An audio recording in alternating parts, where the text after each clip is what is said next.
Good morning friends. शुभ सकाळ सर्वांना. सकाळची सुंदर सुरुवात झाली. त्यानंतर आता आपण पहा इथे धूप दीप सगळीकडे मी दाखवून घेतलं. हा वाटी धूप पूर्ण घरात फिरवून नंतर गॅलरीत पण फिरवला आणि मग चहा घेत घेत या पुस्तकाचा आनंद घेत थोडं एक 10-5 मिनटं मी बसते. हे पुस्तक आहे द सिक्रेट रहस्य. खरंच खूप छान पुस्तक आहे. मी एकदा ज्यावेळेस मागवलं त्यावेळेस पूर्ण वाचलं. खूप पॉझिटिव्ह थिंकिंग होते याने. आणि हो, आता मी असा प्रयत्न करते की रोज कमीत कमी 10 ते 15 मिनटं हे पुस्तकाचे जेवढे होतील तेवढे पेजेस वाचायचे, थोडेसे थॉट्स डोक्यात घ्यायचे, म्हणजे डोक्यातले निगेटिव्ह विचार निघून जातात आणि डोक्यामध्ये पॉझिटिव्ह विचार यायला सुरुवात होते. तर चला, तुम्हीही हे पुस्तक आवर्जून खरेदी करा. तुम्हाला हे हवं असेल तर मी हे पुस्तक टॅग करते, म्हणजे तुम्हीसुद्धा परचेस करू शकता. आणि मग हे पुस्तक वाचून झाल्यानंतर आपण लागूया आपल्या रेग्युलरच्या कामाला. चला तर मग सबस्क्राईब नक्की करा. त्यानंतर मी आले होते देवपूजेला. पहा इथे सुंदर अशी देवपूजा करून घेतली. महादेवांना अभिषेकही केला. हा ब्लॉग आहे सोमवारचा. सोमवारी महादेवांचा स्पेशल अभिषेक असतो म्हणून मी सगळ्यात शेवटी करते. महादेवांची पूजा झाली आणि धूप दीप आरती असा सुगंध घरामध्ये दरवळला होता. आणि पूजा केल्यानंतर एक वेगळीच एनर्जी अंगामध्ये संचारते, म्हणजे एकदम वातावरणसुद्धा फ्रेश होऊन जातं आणि मनसुद्धा आनंदी होतं. आता हा धूप पूर्ण घरामध्ये मी फिरवून घेते, म्हणजे घरातसुद्धा छान फ्रेश पॉझिटिव्ह वातावरण तयार होतं. आता पूर्ण घरामध्ये हा धूप फिरवून घेतलेला आहे आणि त्यानंतर मी लागणार होते माझ्या कामाला. पण म्हटलं चला थोडासा छान चहा घ्यावं आणि मग बाकीची कामं करावी. चहा घेता घेता आदित्यला म्हटलं मला पुस्तक दे. एक 10-15 मिनटं थोडंसं पुस्तक वाचलं की अजून छान वाटतं. दिवसाची सुरुवात पॉझिटिव्ह विचाराने केली तर दिवससुद्धा पॉझिटिव्हच जातो. आणि द सिक्रेट रहस्य हे बुक मी कधीच बाजूला ठेवत नाही. ते माझ्या मशीनच्या साईडच्या कोपऱ्याला जो टेबल आहे तिथेच राहतं. आणि मी दिवसातून जसं जमेल तसं, रेग्युलर फिक्स टाईम नसतो, पण शक्यतो सकाळी किंवा मग संध्याकाळी एक 5-6च्या दरम्यान थोडंसं वाचण्याचा प्रयत्न करते. आणि अगदी खूप छान पुस्तक आहे. खूप पॉझिटिव्ह आहे हे पुस्तक आणि हे वाचल्यानंतर मनालाही तेवढंच पॉझिटिव्ह एनर्जी येते. जर हे पुस्तक वाचायला नाही भेटलं तर मग मी द सिक्रेट रहस्य असं मूव्ही आहे बघा, तो मूव्हीसुद्धा मी जेवढा जमेल तेवढा बघते. एकदम कंटिन्यू सगळा नाही बघत, जेवढा जमेल तेवढा माझं शिलाईचं काम करत करत बघते किंवा वेळ भेटेल तेव्हा असं चहा वगैरे घेत हे पुस्तक वाचते. तर यानेही माझा मूड अगदी फ्रेश होतो. त्यानंतर मग आले होते किचनमध्ये. मला जे सीड्स आहेत त्यांचं भाजणं करून घ्यायचं होतं, कारण माझ्याकडे होतं पण ते संपत आलं होतं. आणि ज्या भोपळ्याच्या बिया आहेत त्या मी आणलेल्या होत्या, त्यासोबत जवस आणि तीळसुद्धा आणले होते. तर हे तसंच खाण्यापेक्षा असं छान भाजून घेतलं आणि खाल्लं की अजून त्याची टेस्ट पण छान लागते. आणि बायकांसाठी तर हे अप्रतिम आहे बघा. तुम्ही जर तिशीनंतर असाल तर तुम्ही हे आवर्जून तुमच्या आहारामध्ये समाविष्ट करा. जेवताना आपण हे खाऊ शकत नाही, त्यामुळे असं सगळं मिक्स करून भाजून ठेवलं की येता जाता ज्यावेळेस भूक लागेल किंवा काहीतरी खाऊसं वाटेल त्यावेळेस हा 1 चमचा किंवा 2 चमचे तुम्ही घेऊन खाऊ शकता. जास्त नाही, पण थोड्याशा सगळ्या बिया आपल्या पोटात रोजचं गेल्या पाहिजे. त्यामुळे आता हे छान मी कढईमध्ये भाजून घेते. आता भोपळ्याच्या बिया एक साईजच्या आहे म्हणून त्या मी एकत्र भाजल्या आणि त्या तडतड भाजल्यानंतर उडत नाही, त्या भाजून बाजूला ठेवल्या. आणि मग मी जवस आणि तीळ घेतले होते.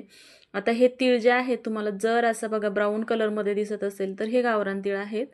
मार्केटमध्ये 2 प्रकारचे भेटतात, एकदम पूर्ण सफेद असतात आणि हे जरा ब्राऊन असतात, ते गावरान असतात. हे पहा आता एक भाजायला लागले, एकदम मंद गॅस आहे, भाजायला लागले की असे तडतड तडतड वरती उडतात. हे उडू नये म्हणून तुम्हाला टिप्स सांगते. या पद्धतीने एक ताट ठेवून द्यायचं आणि एकदम स्लो गॅस, सगळ्यात स्लो असतो ते ठेवायचा आणि छानपैकी या बिया भाजून घ्यायच्या. त्यानंतर या सगळ्या बिया मिक्स करून घ्यायच्या. आता माझ्याकडे मी जवस कमी घातलेला आहे, कारण माझ्याकडं जे पहिलं मी भाजण केलेलं होतं त्यामधले जवस आणि तीळ बऱ्यापैकी शिल्लक आहे. त्यावेळी तीळ थोडेसे कमी होते म्हणून म्हटलं तीळ थोडेसे एक्स्ट्रा करावे. आणि जवस ह्यामध्ये तेलाचं प्रमाण अति प्रमाणात असतं, तिळामध्ये हे असतं, पण तिळापेक्षा जवसामध्ये फायबरचं प्रमाण अधिक असतं, त्यामुळे त्यांची क्वांटिटी मी थोडीशी कमी केली. आणि या पद्धतीने पहा हे मुखवास बनवून घेतला आहे. तुम्ही याला मुखवाससुद्धा म्हणू शकता. आणि या पद्धतीने पहा आता हे भाजून झालं आहे. हे पूर्ण मिक्स करायचं. थोडंसं थंड झालं की एखाद्या काचेच्या कंटेनरमध्ये म्हणा किंवा प्लास्टिकच्या किंवा स्टीलच्या डब्यामध्ये सुद्धा तुम्ही छोट्याशा डब्यात ठेवून देऊ शकता. आणि जेव्हा वाटेल तेव्हा 1 चमचा किंवा 2 चमचा हे खायचं. दिवसातून एकदा दोनदा खाल्लं तरी पुरेसं होतं. 2 वेळा तर आपण जेवण करतोच, दुपारी आणि संध्याकाळी. तर मग मी हा 1 चमचा आणि जर आपलं रेग्युलर बडीशेप, धना डाळ आणि गोड बडीशेप मिक्स करून ठेवलेली असती त्याचा 1 चमचा, असं सगळं मी खात असते. त्यामुळे मी यामध्ये धना डाळ किंवा धने मिक्स केले नाही. तुम्ही हवं तर ओवा, धने किंवा धना डाळ मिक्स करू शकता. तर आता मुखवास तर तयार झालेला होता, तो बाजूला ठेवून घेते. आता मला बनवायची होती आमटी भातासोबत खायला. तर ही आमटी मी मिक्स डाळीची बनवणार होते. मूग डाळ आणि आमटी बनवून घेतलेली, मूग डाळ आणि हरभऱ्याची डाळ मिक्सरला भाजून घेतली. त्यामध्ये एक मोठा कांदा चिरला उभा आणि मग तो कढईमध्ये भाजायला ठेवला. त्यासोबतच अर्ध टोमॅटो घेतलं, कारण आमटी थोडीशी बनवायची होती. नंतर मी कोथिंबीर चिरून घेतली आणि मग थोडंसं अर्धा इंच आल्याचा तुकडा आणि एक छोटा लसूण, असं सगळं मिक्स करून एका मिक्सिंग जारमध्ये मिक्स करायचं आणि मग त्याची आमटी बनवायची आहे.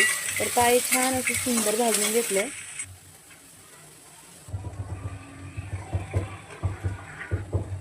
आणि मग आमटी बनवून घेतली. दुपारचं जेवण केलं. आता पहा, गुड मॉर्निंग फ्रेंड्स, शुभ सकाळ सर्वांना. तर पहा, सकाळची सुरुवात झाली होती आणि आमच्या इथे पहा भरपूर सारे कबूतर येतात. तुम्हाला बॅक कॅमेऱ्याने दाखवते.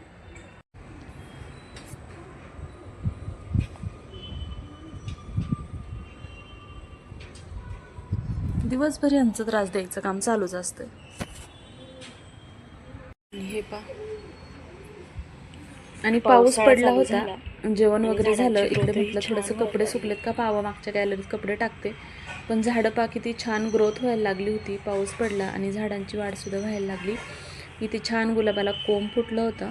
आणि इकडे पहा, हे जे ब्रह्मकमळ आहे, एकच पान लावलं होतं, त्यालाही छान पानं फुटलेत. आणि हे आहे पहा हळद गेल्या वर्षी मी काढली. जवळजवळ प्लेटभर हळद निघाली आणि जे त्या हळदीला कोंब होते ते पुन्हा याच कुंडीमध्ये मी एक 7-8 दिवसाच्या अंतराने लावून घेतलं. आता ह्याचे पहा जवळजवळ 4 झाडं तयार झाले आणि एक छोटंसं कोंबसुद्धा निघालेलं आहे. आणि ह्या पद्धतीने आता हे पहा छान फूल उमललं होतं. त्याचं नाव काय आहे मला माहीत नाही. तुम्हाला माहीत असेल तर तुम्ही कमेंटमध्ये नक्की सांगा. आणि हे फूल गणेश वेल, मनी प्लांट आणि माझं आवडतं जेड प्लांट, मी तुम्हाला ते दाखवते. जेड प्लांट मी कट केलं होतं आणि कट करून दुसऱ्या कुंडीमध्ये लावलं होतं. मला वाटलं नव्हतं येईल, पण खूप सुंदर आलेलं आहे. मी तुम्हाला दाखवते. मनी प्लांट पण खूप छान झाला आहे पावसामुळे. तर पहा, हे जेड प्लांट आणि ह्या प्लांटचं मी कटिंग करून दुसऱ्या एका कुंडीमध्ये लावलं होतं. तर ते मी थोड्या दिवस घरामध्ये ठेवलं, पण ते काही व्यवस्थित आलं नाही, म्हणून मग मी ते पुन्हा बाहेर आणून ठेवलं. त्याला छान ऊन, वारा, पाऊस आणि झाडाजवळ झाडं असलं की छान होतं. पहा, अगदी तजेलदार झालेलं आहे. छोटी छोटी पानंही त्याला फुटलेली आहे आणि या पद्धतीने खूप छान. आणि याचं छोटंसं रोप मी या ग्लासमध्ये सुद्धा लावलेलं आहे. तर हे पण छान आले पहा. आणि इकडे बाजूला छोटंसं झेंडूचं रोप आलेलं आहे, जे देवपूजेची फुलं मी या कुंड्यांमध्ये टाकते ते आता मी दुसऱ्या कुंडीत लावणार आहे. करून त्यावरती बघून ह्याचा अभ्यास चालतो रोजचा. तर चला मग, कशी वाटला आजचा व्हिडिओ जर आवडला असेल तर व्हिडिओला लाईक करा, शेअर करा आणि हो, चॅनलवरती नवीन असताल तर चॅनलला सबस्क्राईब नक्की करा. चला तर मग भेटूया उद्याच्या नेक्स्ट व्हिडिओमध्ये. तोपर्यंत आजचा व्हिडिओ पूर्ण पाहिल्याबद्दल तुमचे मनापासून धन्यवाद आणि सर्वांना श्री स्वामी समर्थ. बाय आणि बाय कर.